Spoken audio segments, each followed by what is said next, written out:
Story. So let's bring in our senior insider, Shams Charania. Shams, what more can you tell us about the NBA exploring the idea of adding expansion teams? We're talking about Las Vegas and Seattle here.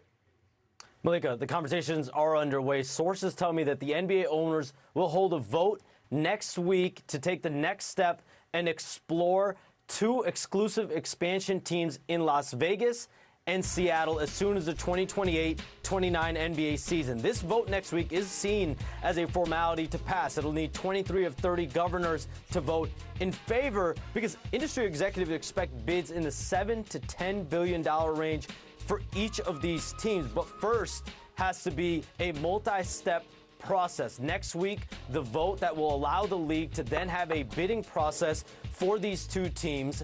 And then, depending on where those bids shake out, potentially in the $7 to $10 billion range for both, a final vote later in 2026 to move forward with the transaction to bring this league to 32 teams. And so my understanding is there is a growing majority of owners that are on board with the expansion because the growth of revenue that's going to take place over the coming couple of decades with these two markets. There are still some owners, though, that are hesitant because the pie goes from 1/30th to 1/32nd. So we'll see exactly how the NBA has these conversations, how the bidding goes. But this is a first step to multiple steps of expansion in the NBA. Very interesting. When you put the money in front of these owners, that makes a lot of sense to me. I think the question that comes to mind, Shams, is just the talent and how much talent is there to go around to support a 32-team league. We certainly will see, but this is the first step, as you mentioned, this voting process. Shams, thank you very much for that insight. I want to bring it inside our Los Angeles studio.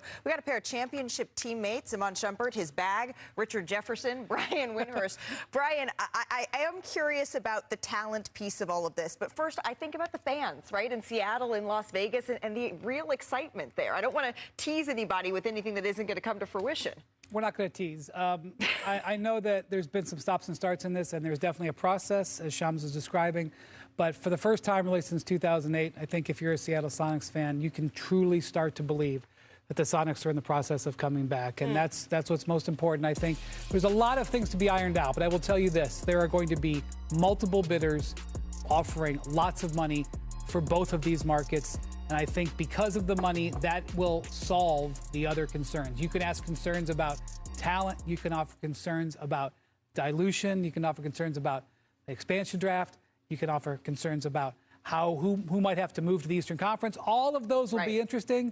The panacea for all of it is the amount of money we're talking about here, which once the Celtics and the Lakers sold for as high of a price as they did, resetting the market, and they believe that there are bidders that will put up this kind of money, it's going to win over the owners who are on the fence and get this process moving. I believe they call that Boku bucks, a lot of money, Richard. But do you think the good outweighs the bad here? How are you looking at this? Oh, this is all good. What's taking so long? I have no idea. We talk about, is there enough players? There's plenty of players in this league, especially when you look at some of the cap rules, right? So you can't have these loaded up teams. That means there's a trickle-down effect. Well, there's lots of teams tanking right now. I think that's the question she's We made it 4 minutes and 8 seconds without mentioning tanking. But it's really, and Shump, you understand this. Seattle, Las Vegas, these are basketball havens, especially Seattle, up in Washington. So it's a beautiful thing to see it possibly coming back.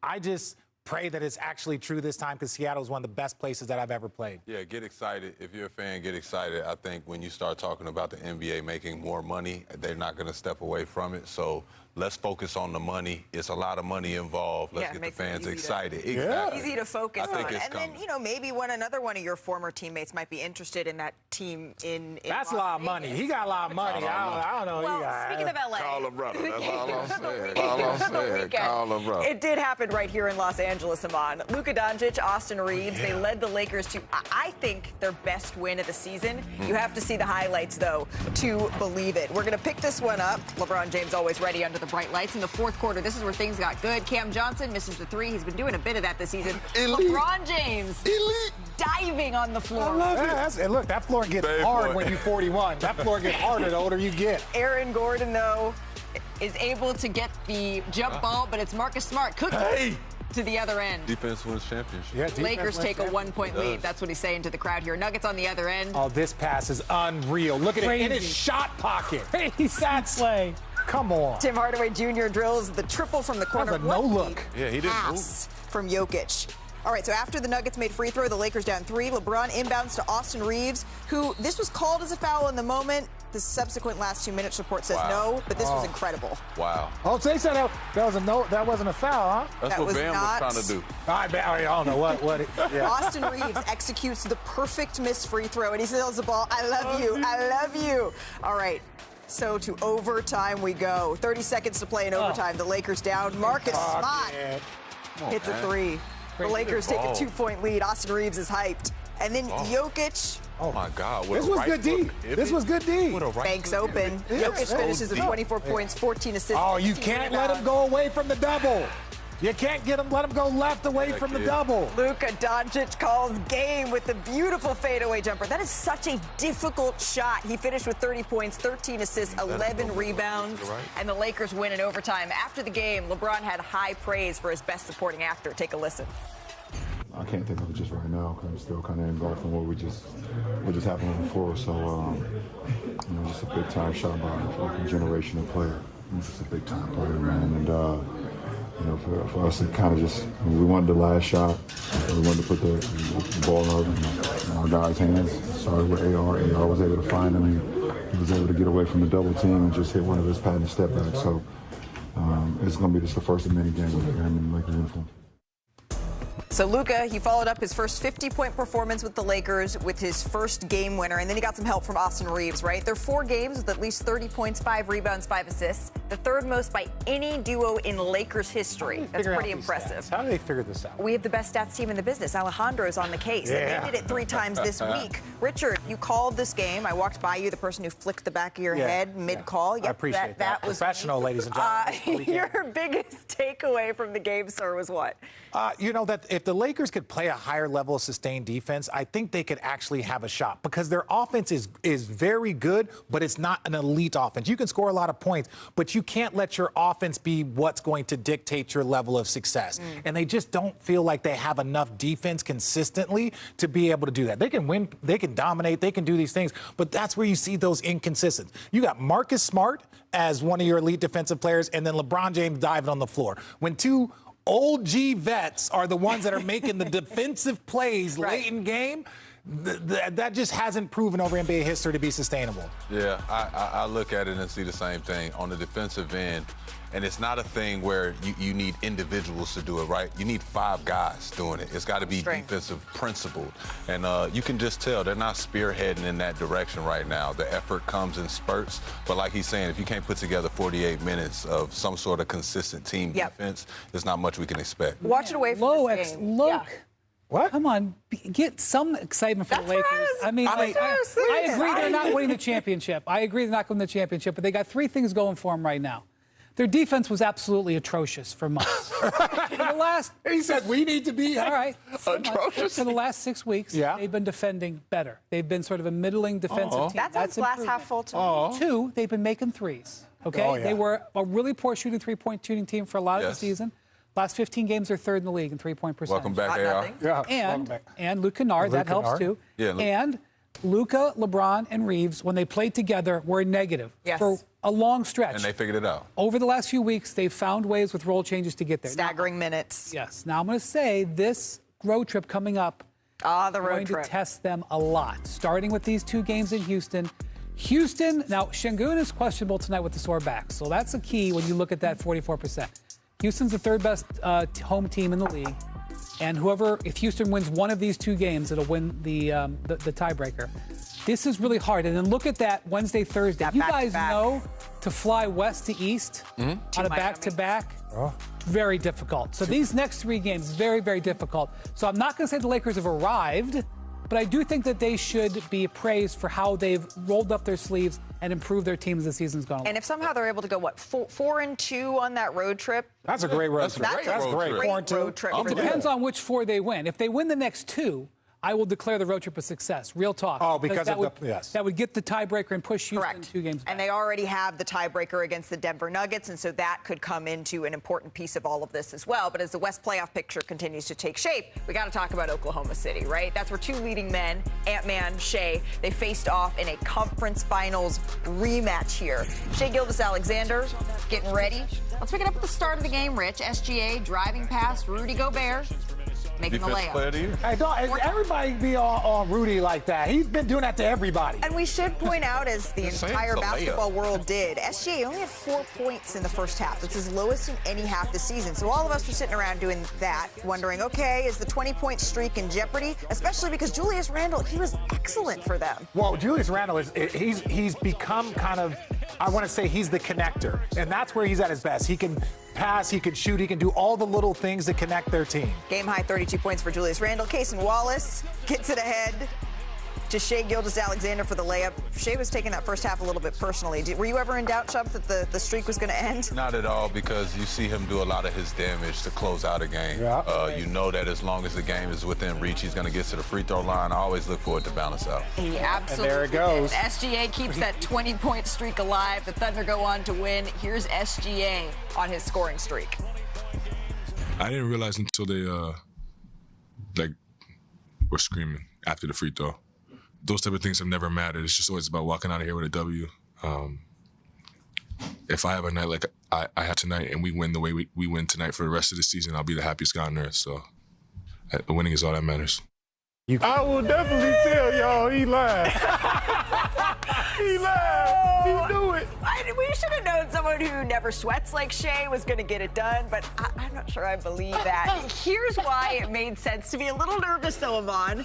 89% of the time during the streak, Shea's gotten to 20 points before the fourth quarter even began, right? So this time around, he didn't complete the mission until the last 2 minutes of the game. That's the second most minutes he's needed to get 20. You don't believe him, though? I don't believe You him. think he I don't knew believe him. exactly? The At least crowd the was going teammates. crazy. It's not that hard to count to 20. The crowd was going crazy every But dribble. how impressive was this win overall for the Thunder? I know that the Timberwolves have been a little bit up and down here, but they're still not at full They strength. scored 61 points off their bench. This is a game where Anthony Edwards did a really good job defending Shea. Jalen Williams wasn't playing, and they got 61 points off their bench. Guys, this is why they're going to be hard to beat 4 out of 7. The depth on this team. They've made it to where it is now you have to be able to play 10 guys. If you can't play 10 guys and play for 48 minutes, you're That's a not good going to point. beat the Thunder.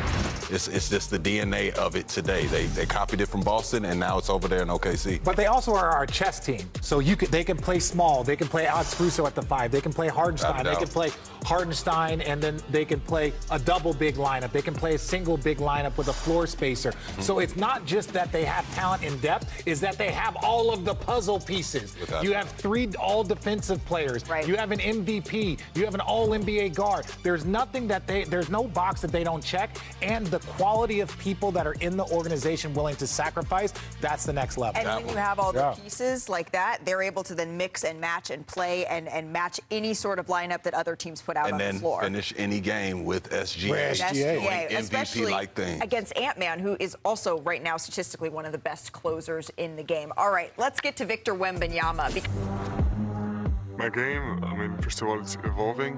It's like the 2K creative cheat code type vibe. Everybody's been a unicorn over the last few years, but he's more like an alien. My body is still trying to mature, We have never seen something like that before. I would say I've always tried to use lots of skills. He's a 7'5" Kevin Durant. Shot blocking. Why don't you steal the most? Because it's never let me down. Are you entertained? A figment of our basketball imaginations. It's an instinct that I've always had, and I'm super confident in my ability. Brian, usually they do the swarming. But this time, the Buzz City Killers, they were, fumigated. They ran into Victor Wembanyama right there. and the San Antonio Spurs here. We're going to pick this one up early in the first quarter. Wemby, he's been hitting those threes. 43% on this homestand. 4-3. Later in the first. People keep talking about Denver and OKC. I want to see him versus Jokic. That's what I want to see. This is what scares me. This back to the basket he's starting to do. Yeah. That's what's starting to scare. That's what Brian has been asking for more of. De'Aaron Fox gets the steal, so fast. lobs it up to Wemby. Oh, whoa. Off the front. Trade him. Trade him. Trade him. Less than 4 minutes left, second quarter. Wemby gets it, drives. You got out of the league at just the right time. Stop that shot. Wemby. Look at this. Nice little fadeaway over Conka nipple. Back to the basket. And the thing that's impressive, though, is that he's getting to his spot. You can't push him off his spot. You try to. He rolls out. It's a well-balanced team they got. They're on their way to 50 wins almost. He had 32 points, 12 rebounds, 8 assists, and 4 blocks in that win. He has the best net efficiency in the NBA. And by that we mean that the Spurs are outscoring their opponents by almost 16 points per 100 possessions with Wemby on the court. And after the game against Charlotte, he wasn't shy about his lofty goals for the rest of the season. Take a listen.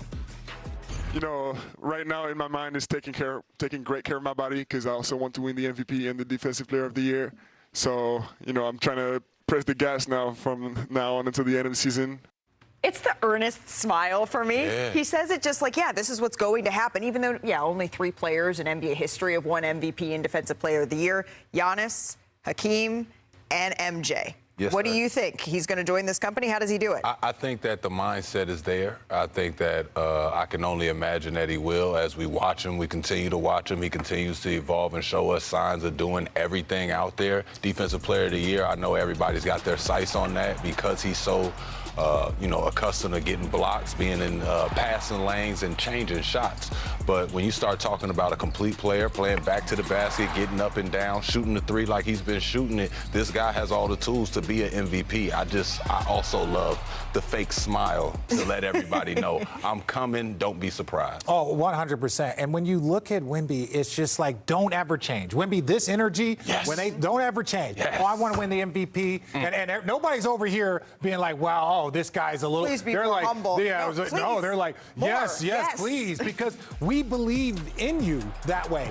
You are an alien. So we love to see a person with ungodly talent also have the motivation and the want to be great and not be afraid to say it. Now, the one thing people were saying, is this an individual? Is this an individual award? He's focused on that. If he plays at this level, the team stuff follows. And he knows that. And he knows and that. he says that. So I don't have an issue with him like, well, I want to win a championship. It's like, no, I want to win MVP and Defensive Player of the Year. If I can have a regular season like that, then we move on to winning a championship. If he plays 65 games, he's winning Defensive Player of the Year. Facts. The chance it could be unanimous. You know, you can't get 100 people to agree on the day of the week, but there's a chance it would be unanimous. If the Spurs pass the Thunder for the #1 seed, which I don't think is going to happen, his case for MVP strengthens. I still think this is SGA's award. He's been amazing this year, but he's going to win the MVP. I don't know if it's going to be this year, but he's going to win the MVP. And he wasn't saying that as an if. He was saying that as a certainty. And eventually. And that's the way he has spoken for years now. Well, and this is the thing. The Defensive Player of the Year and the amount of defense the MVP is not just an offensive award. It's the best player. The MVP is the best player on one of the best teams. I want to apologize. What? I said he was shooting 43% on threes. 47. I want to take that back, and You're allowed. I'm sorry to interrupt you, Rich. No, that's ungodly. That's 100% ungodly. And we're talking about someone who is 7'5". But your level of defense should count towards how good of your MVP odds. Without a doubt. So it should count towards that. So when you look at Giannis, he was the most dominant defensive player. He was putting up ungodly offensive numbers. He is one of the few players that you could see do that, a Defensive Player of the Year, MVP, multiple times in his career. I love it because he is now giving us the Kobe mentality of I want it all. And it's in your face, it's up close and personal, but it's a smile and I love the game of basketball. Absolutely. But he's definitely coming to cut throats. He is coming to step on people that aren't tall enough. He doesn't think he's an alien. He thinks we're aliens for being short. Y'all got to deal with this. I don't. I was going to say, he's looking no one in the eye when he says all of these things. Everything he said. I'm weird. Right, you guys are weird. It's only it's not. You still have time to fill out those brackets. Hey, Cooper Flagg, he showed up. He showed out in Cleveland yesterday. First quarter, Flagg catches it. Two-door. Ooh. Still finishes it, plus the foul. Jumping ahead here to the second. Mavs, they force the turnover here. And then Flag, watch him getting out in transition. I got hot. He's not, this is what I'm saying. He is literally B- at everything, and that's a compliment. Not many rookies, not many kids his age have every single thing in their toolbox. That looked like an A to me. Why? Yeah, I don't know where this B- come from. No, the B- is so glad you're not the team. Flag no, but I'm saying B- is like, floats it in. Can he handle? Can he play point? He's not A+ at anything yet. He shouldn't be playing point. This is for development. That's a compliment. Development purposes only. Well, gentlemen, they got the win. Yes. Finished with 27 points and 10 assists B- in this my boy like that? It's not a B- is a compliment. How about this as an A? Cooper Flag at 19 years old and 84 games. He became the second youngest player in NBA history to record a game with at least 25 points, 10 assists, and 5 rebounds. Only LeBron James at 18 years, 355 days old, because that's how we count age, achieved this at a younger age, and that was back in 2003 against the Bulls. Now, Cooper Flag, he entered the NBA with expectations of a small town that raised him, a fan base that was reeling and looking for some new hope, and the pressure that comes with being labeled as a generational talent. That is a lot to put on a teenager. And yet, here comes Cooper. He's the first 18-year-old with a 40-point game, the most points in a game by a teenager in NBA history, and the second youngest player to ever reach 1,000 points. So, does all of that amount to Rookie of the Year? Well, he spoke in a rare national television interview. This young man, he's a tremendous talent, but for all the poise that he possesses, it's really easy to forget that he's just 19 years old. Hello, good to see you. Great to see you. I'm excited we're doing this. Yes, I am as well. I hear you're a big Harry Potter fan. Yes. Is that true? If you were to be sorted by the sorting hat, what house do you go with? Gryffindor. For sure, Gryffindor? Sure. That's Yeah. me, too. Youngest player in the NBA, Cooper Flag. His size, his skill level, he's truly a special talent. Has there been a moment that you've thought, yeah, I'm the best player in this gym this season? I mean, after I got drafted, it's just kind of like, this is the best gym you can be in. There's nowhere else you'd rather be. I just feel blessed, be in this setting and be able to fit into this league. There's been a couple of people that you have developed relationships with in your rookie season, and one of them is your head coach, Jason Kidd, and he decided very early on to put the ball in your hands. What was the biggest area of growth that came with that? I just learned a ton about the game. I'd never been in a situation like that, to be handling the ball, bringing it up every single time, and I learned how tiring it can be, and I gained a lot of respect for point guards, because those first couple games are probably the most tired I've ever been on a basketball court. Really? Yeah, just getting picked up 94 feet, getting turned side to side, trying to handle the pressure and get everybody organized at the same time, it was exhausting. So I learned a lot about, the game and what it takes to run a team, and Coach Kidd, was one of the best at doing that, and, I've learned a lot from him, throughout this year. Kyrie Irving, you all had a conversation about the spotlight and shoes that you are stepping into as the face of a franchise. What did he tell you?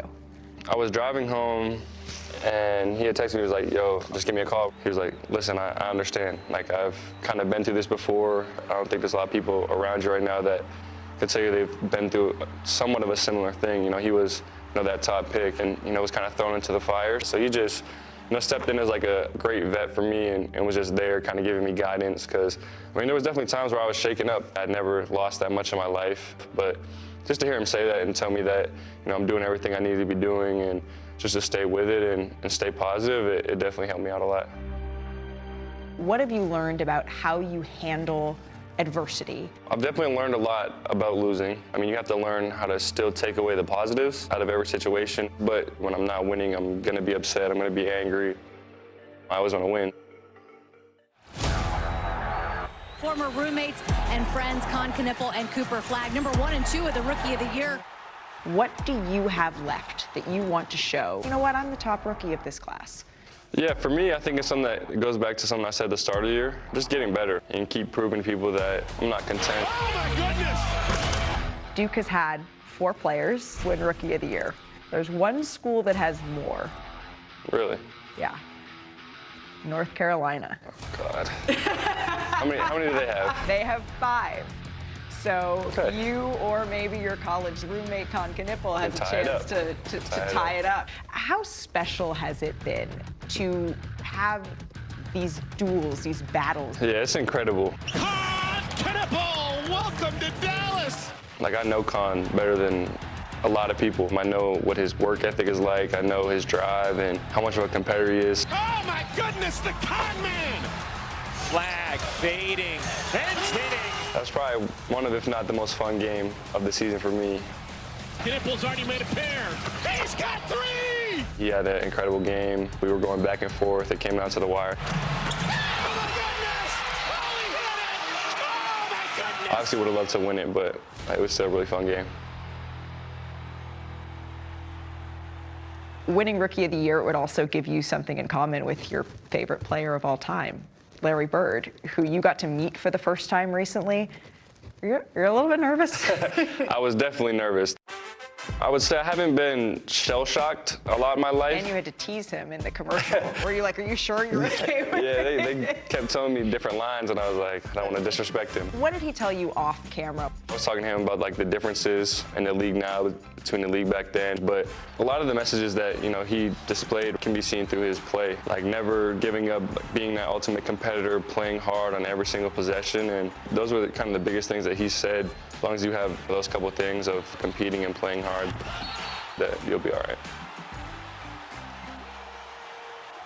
Really appreciated Cooper's time there. Now, Con Knippel, he is the DraftKings Sportsbook odds-on favorite to win Rookie of the Year this season. Cooper Flagg is second, and then you see VJ Edgecombe coming in at third here. Knippel, Flagg, they would be the second set of college teammates to finish 1 and 2 in the Rookie of the Year voting after UConn's Emeka Okafor and Ben Gordon in 2005. So you guys heard I posed this question to Cooper, so now I ask you, Richard, what can he do to finish as the top Rookie of the Year? You were talking about a B- compliment. Yeah. Plus, okay, look, if I'm here to be the person to teach you guys basketball, I will. I have no problem with that. Welcome, Sean. No, what I'm saying is I think he's just a great all-around player. And just like Wemby, he was a great all-around player, but then his game kept elevating. I believe him to be of a similar player. So when I look at Cooper Flagg, it's just continue to grow your game, continue to dominate, continue to elevate in every area. He is one of the most versatile players that we have seen, and I just want to continue to see that grow. The wins helping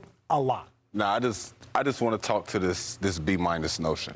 What he means is he does have some A's in other categories, but it's an average, correct? Yes. We'll go with that. For a starting rookie, there's not many rookies in NBA history that, in my opinion, are there and above. Most of them are Rookie of the Year. Most of them are great players. Okay, I'll give you that. Yeah. We just got to get the B- out the way. Well, listen, if you guys can understand the analogy, I got you. I can write it in crowns if you guys want. my only other thing to say on this whole idea behind who you give it to, because I get that they have similar numbers, and then you have to say that Con Man is in a different position where they're in a win now, and that's going to look a lot better. But all I'm going to say is, come on now, when a race is like this, we've seen this similarly before, and all I'm saying is let's be consistent when we start talking about it, because we gave it to Bron. No, wait. He broke the rookie record for three-point shots. He owns an NBA record. I'm not saying that the first to score this and that. Yeah. I'm saying more over the course of a season is impressive. I went back and looked it up. It was actually closer than I remembered between Melo and LeBron. It was like the votes were like 57-40. Back then there was more than 100. It was closer than I thought. And they made the playoffs. Hey, listen. Cooper, offense, defense, size, skill, speed, B- handle the ball. Defend multiple positions, checks every box. Every time. I mean, this is one of those races that's going to come down to the wire, and Cooper Flagg is someone who knows it, right? He knows that he had to sit out with injury. That sort of opened the door in all of this. I'm just going from what happens in the past. Don't let that cool, calm demeanor. Bro, that was 25 years ago. And Iman Shumpert is not letting it go. All right, let's get to WNBA today. Friends, the league has still not reached a new collective bargaining agreement with the Players Union. Today marks the 7th straight day of ongoing negotiations. Leadership working on this well into the early hours this morning. Alexa Philippou has been there covering it all. I hope she's had a cup of coffee because she joins us now from New York City. Alexa, the last time you and I spoke on this show, and you've been on a couple of times since, but we were talking about March 10th as the deadline that needed to happen for a CBA to be in place in order for the season not to be delayed. We have come and gone past that date. So what is the level of optimism here that progress is being made? Yeah, Malika, both sides are saying that progress is happening, even if it's a little bit slower than we would all like. And I know a lot of people probably have questions about is the season going to happen? What does this mean about the prospects of the season happening? And I do think it's important to note that it feels like we are on track to have a WNBA season this year. The real question is just exactly how much will the schedule have to be adjusted because these negotiations are taking so long. And I actually tried to ask WNBA Commissioner Kathy Engelbert this last night. Granted, I guess I should say it was this morning. It was at 3 a.m. Right. And it was specifically about whether or not training camp might have to be adjusted. That's supposed to start April 19th. And she actually said she wasn't sure at this point. And so there's a lot of things that are still up in the air, definitely depending on how these negotiations continue to go. But I do think it's important to note that with the level of commitment we've seen from both sides here in New York, working these 12-plus hour days for almost a week straight, there does seem to be a lot of momentum for a deal to get done and for a season to eventually be had. Okay, so that's the good news. Real quick, Alexa, what is the biggest sticking point in these 12 to 15-hour negotiating periods that you're talking about? It still remains revenue share and revenue share system. Before, we've talked about how the players are asking for a revenue share system where they get gross revenue, and they think that what the league's asking for wouldn't be enough in terms of that actual split. The league, on the other hand, is saying that the player system would cost them hundreds of millions of dollars, so they need to sort that out. That's obviously the million-dollar question here. Once they get that sorted out, I think we'll see a CBA soon to follow. Okay, so that is the big question that still needs to be answered. Alexa Philippou, appreciate the time as always. We hope you get a little bit of rest here. Here's some of those important dates that Alexa was mentioning. The WNBA draft is scheduled here for April 13th, but we still don't have a date for the Toronto Tempo and the Portland Fire expansion drafts. That needs to happen too. And then the regular season, as of right now, is scheduled to tip off on May 8th. Again, could we see these dates move, slide based on when the CBA comes to fruition? All right, it is March. Brackets, they are set. The madness of college basketball season, it's upon us. Actually, you have a little more time to fill out your bracket. But our NBA Today Big Three, it's here now. This is the College Hoops edition from over the weekend. We're going to start with TJ Power. He scored 44 of Penn's 88 points to lead their Quakers to their first NCAA tournament berth since 2018. By the way, 44, the second most in any men's conference tournament final over the last 30 seasons. How about Darius Acuff Jr.? That's equivalent to Bam's 83. Yeah, 40 in college. That's equivalent? All right. Well, Acuff Jr. scored 30 points. He had 11 assists. He led Arkansas to its first SEC tournament championship and first automatic NCAA tournament berth since 2011 here, Shump. And then at number one, Shump, look away. Richard, this is for you. Let's go. Perfect timing. We are heading here to Arizona. Koa Pete, Braden Burry's become the first freshman teammates with 20 points in a Big 12 tournament game. The Wildcats, they won the Big 12 championship. Yeah, new conference, Malika, but the same story. Pac-12, Big 12, Arizona wins. Y'all want us to join the ACC next? Wildcat love here. All right, here's a look at your top seeds in this year's tournament. Yes, Duke in the East region, a little hurt though. Arizona in the West, Michigan in the Midwest, and then Florida in the South. So, RJ, you played in the tournament 3 times, right? Yes. Shump, you can sit out of this conversation. Continue. What's it like? I don't even what. What? Go ahead. I don't know if I like that version. Yes, but that's like a cup of coffee. Also, you signed a 10-day. You had a tournament 10-day. All right, as a mainstay on March's greatest basketball stage, Richard Jefferson, a highlight of your career certainly, until we get to some of the ends. Yeah. What was that like? It was the most amazing thing. The most disappointing thing is that Arizona hasn't been to a Final Four in 25 years. So I'm looking forward. Look, I was locked in, ready to go. Doing there? Me, it was a little fast. Yeah, what was it? I don't even remember what it was, but it was a great movie back in the day, Nicolas Cage.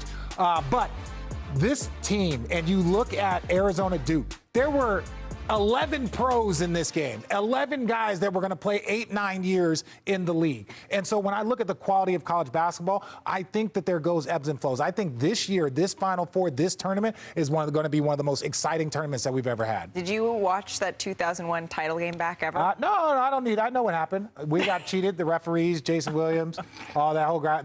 And most of those guys are nice guys. I don't like anybody from Duke, but most of them are nice guys. Yeah, well, I don't have a story. Yeah, I get it. That's why I take it. If you want to ask me another question, we're good. I don't have a nice final. There we go. Oh, you scored too? Oh my God! I don't have a Final Four story to talk about. What I can tell you is that being part of that atmosphere when you go to the tournament, just feeling that the basketball gods, people talk about the basketball gods. I didn't really understand them until I got to that type of stage where it's like every night something crazy is happening. Every game that you're watching prior to your game, something wild is happening. You feel bad turning the game off to get ready for your game because there's so much stuff that goes on. But knowing that there are basketball fans in the crowd, even at your games, it's not so much a home and away thing when they're rooting. They want to root for good basketball. They want to see success stories. They want to see Cinderella stories. So it's just a great environment to be in, and shout out to everybody that made it. I know Georgia Tech got left out of that list. It's okay though. They were the first. They were like what, the last four in? We're rebuilding. NIT. Honestly, we're rebuilding. The NIT is good too. Well, I've never heard of it. If you want to put Georgia Tech in your bracket, Chump, I guess you could be our guest there if that's where you want to start. The tournament is set. The numbers, they keep climbing in the ESPN Tournament Challenge. Millions of brackets. We've already seen them be filled out. I still have to fill out mine. I'm going to do that this afternoon, I promise. Download the ESPN Tournament Challenge app. You can fill out